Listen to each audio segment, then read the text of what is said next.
Good evening, everyone. I'm Mehrdad Azamoun from People's Action. I'm so excited that you're here. Together with the We Are Home campaign and all of our co-sponsors, we're thrilled to do everything we can to support this big push for justice for immigrants and a pathway to citizenship. Antes de todo, para español, siga este link.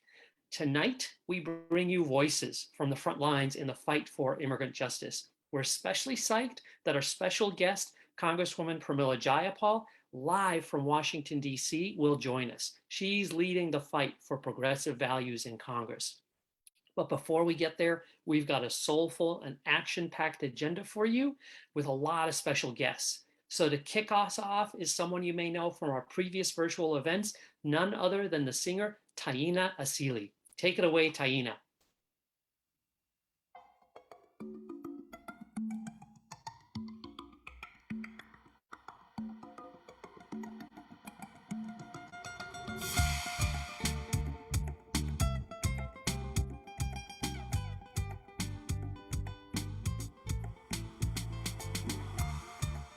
No permission to say no more, wait no more, take no more.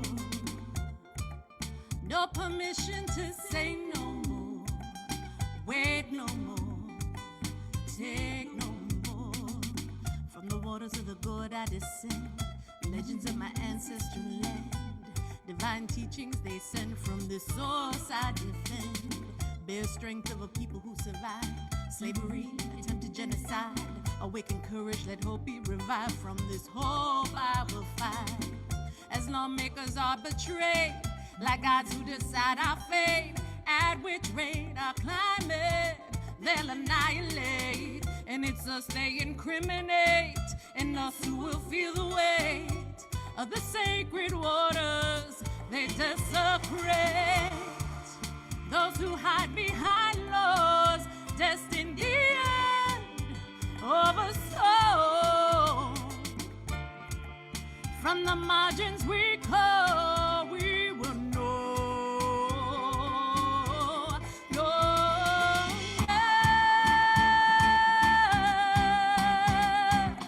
Negotiate our survival. No longer. Negotiate our survival. No permission to say no more, wait no more, take no more. No permission to say no more, wait no more, take no more. Feel the waters beginning to rise, warnings of earth traumatized. In front of our eyes, recipes of our demise. But from the waters of the God we resist, born with medicine and truth in our fists. Cease and desist, we claim the right to exist. Those who hide behind laws destined the end of a soul. From the margins we call, we will know.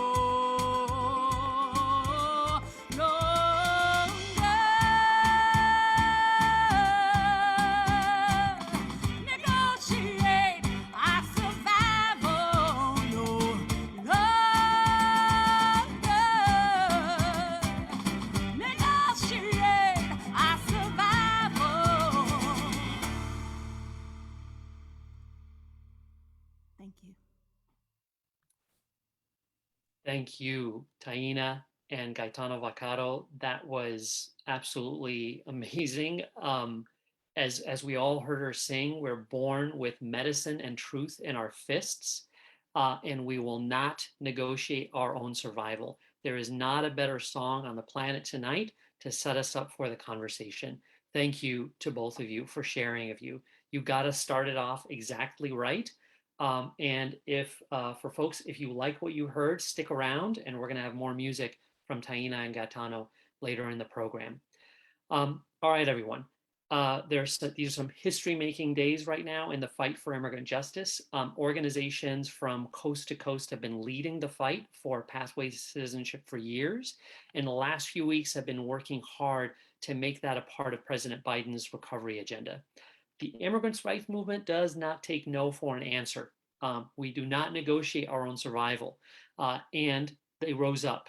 We've seen immigrants' rights, we've seen grassroots leaders take bold action from the streets all the way from Los Angeles to the front of the White House demanding citizenship or bust. We're in a big week of action for Black immigrants to demand an end to expulsions, to cruel deportations of Haitian immigrants, and urging humanitarian parole for asylum seekers. I've been involved in the fight for immigrant justice for 15 years.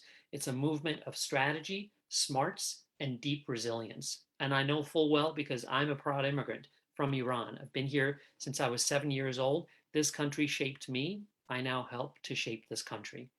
And right now, things are coming to a head in Washington, D.C., and the struggle to win a pathway to citizenship and permanent protection for millions of relief workers, people who have DACA status, and people with temporary protected status and beyond. We are here to take action tonight and urge Congress and the White House to do what we elected Democrats to do. Tonight, we're going to hear from folks from the front lines of that fight, people who can give us perspective on the moment that we're in and on what every one of us can do right now.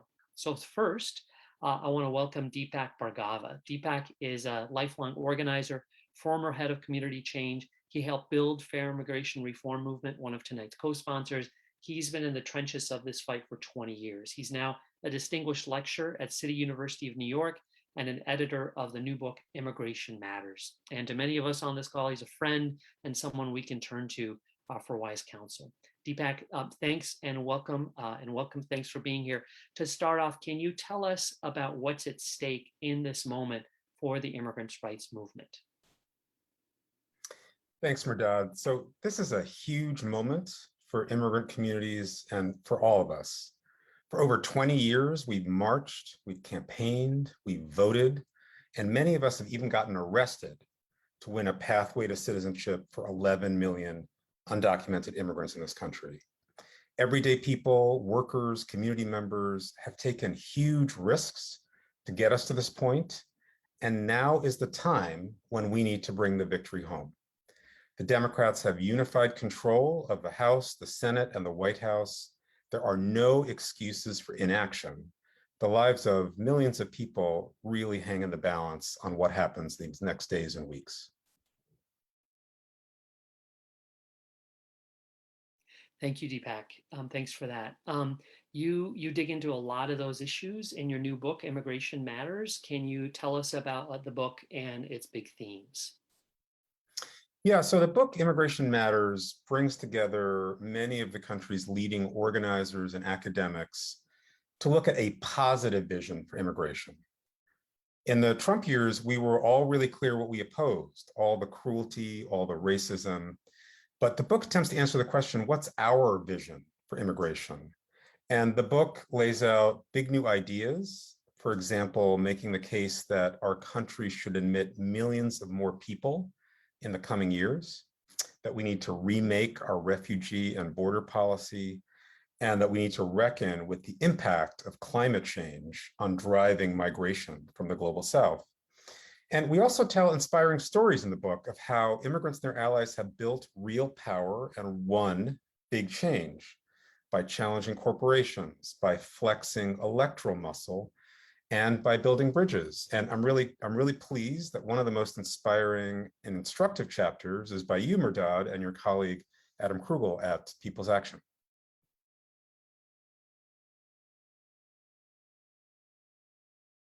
Well, thank you. Thank you for including us. We're humbled to be included among really some visionary folks who are also in the book.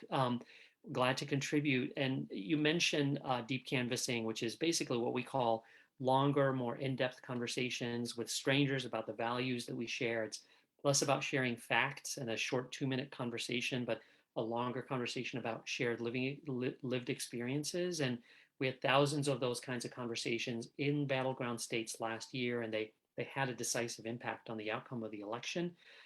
What do you think deep canvassing can contribute now to this moment? Yeah, this is really important. The book argues that immigrant rights needs to be seen not as a separate issue, but as a crucial part of a larger economic and racial justice agenda in the country. And so for me, deep canvassing is a crucial and essential tool for us to build bridges to see the shared stories and the shared interests of immigrant and native-born workers and community members. And I've come to think that really the only antidote to the hate that Trump and the nativists have been peddling is real human relationships that are built through community organizing. And that's what, to me, deep canvassing really represents a return to. And we're really excited to feature the path-breaking work of People's Action and deep canvassing the book, because we think this work is what's going to help us build the broader sense of we, us, that we're going to need to achieve justice for all of us.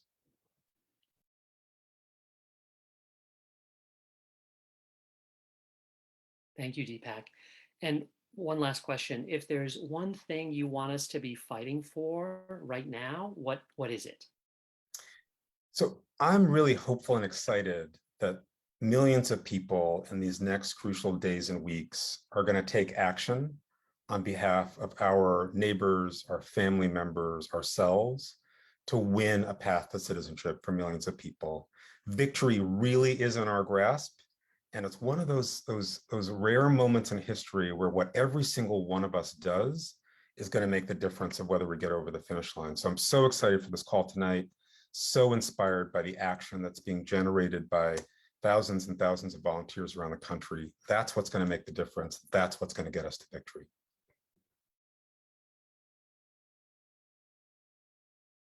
Deepak, thank you. To our friend, thank you for sharing such a clear, succinct, and inspiring picture of what's happening right now. And I'm going to turn now to someone who's truly at the front lines, right in the thick of the negotiations, hour by hour fight in the halls of Congress, and that's Lorella Praeli.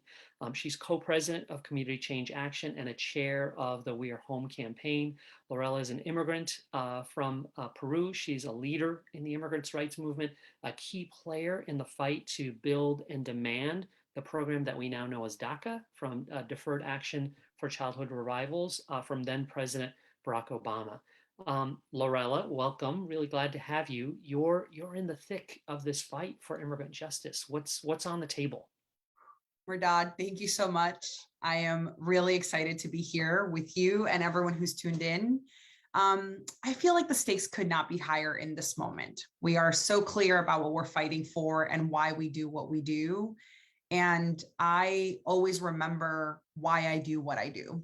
I remember what it was like to be undocumented and to have the opportunity to become a citizen, the choices that I had to make and that we made when I was at United We Dream to organize around something that felt achievable, and that was DACA. And so when I think about the moment that we're in and recognize the kind of struggle and movement that we have built for years and for some for decades, we have a once in a generation opportunity before us. We know that the party with the White House and Congress often loses the first midterms. So the next opportunity to pass legislation is likely many years away. So when I think about the moment that we're in and the stakes, Mehrdad, I think that this is it. This is our window. We have to remind our elected officials how they got to where they are, who elected them.